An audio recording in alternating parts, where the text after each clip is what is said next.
Pourquoi ne pas faire un tour en Normandie et visiter les musées de la région de Rouen qui retournent aux sources du design?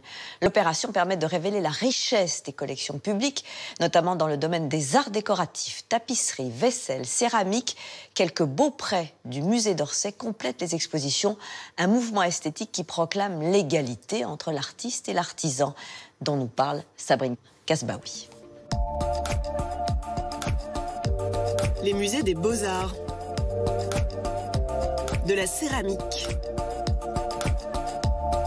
et du sec de Tournelle à Rouen, la fabrique des savoirs à Elbeuf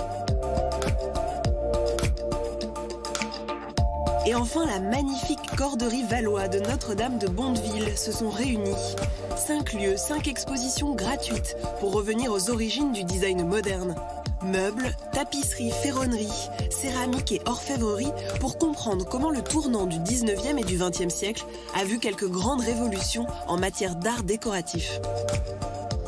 Il y a une très grande et très longue tradition en France de réalisation d'objets d'une très haute technicité, d'une très grande virtuosité, mais ce sont des objets qui étaient destinés à une clientèle aristocratique qui avait les moyens d'assumer des dépenses somptuaires.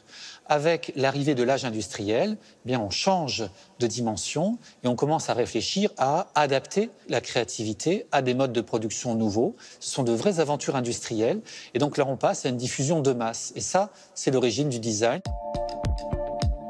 Explication en 3 temps.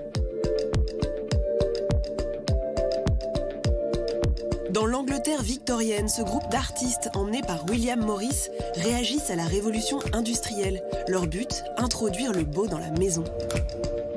On est vraiment dans l'idée que tous les objets du quotidien peuvent être déclinés de façon artistique. Donc on est vraiment dans une œuvre d'art totale qui vous permet d'évoluer dans un univers totalement coordonné.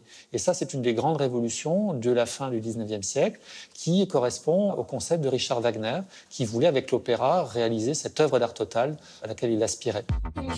Les artistes art and craft renouvellent les formes du quotidien en s'inspirant notamment du Moyen-Âge et du style gothique. Exemple avec William Morris. Et pour cela, il va se mettre en quête de nouvelles techniques. Et il y a d'abord la tapisserie, qui est une technique ancienne et qu'il va réinvestir complètement. Mais la tapisserie, c'est un art de patience, c'est un art extrêmement coûteux.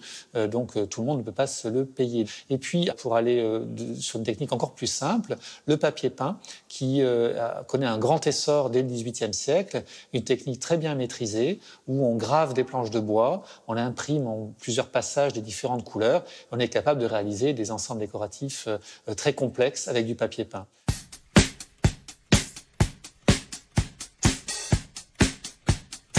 Art de la courbe, au point que les critiques de l'époque parlaient du style nouille. L'art nouveau est un grand tournant des arts décoratifs.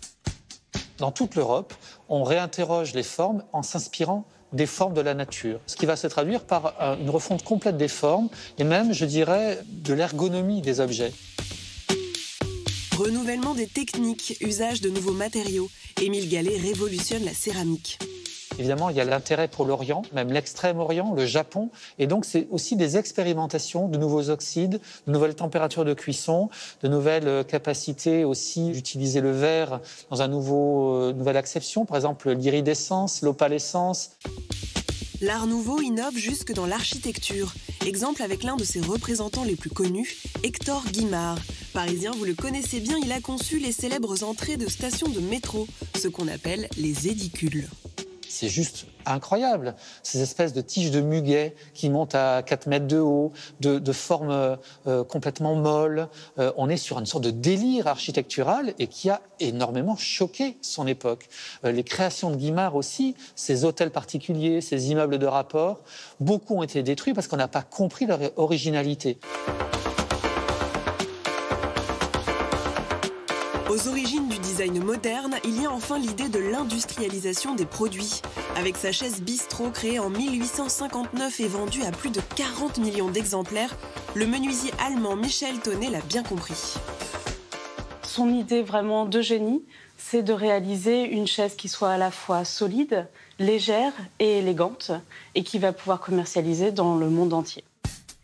Mieux encore, la fameuse chaise est démontable. Il va pouvoir produire les pieds, les dossiers et expédier l'ensemble des chaises en pièces détachées. C'est un peu l'ancêtre de ce qu'on connaît aujourd'hui dans le domaine du mobilier. Et ainsi pouvoir expédier de façon plus économique. Et ainsi pouvoir vendre un mobilier qui soit abordable au plus grand nombre. Art et industrie vont ainsi se nourrir l'un l'autre pour inventer ce que l'on appellera ensuite le design.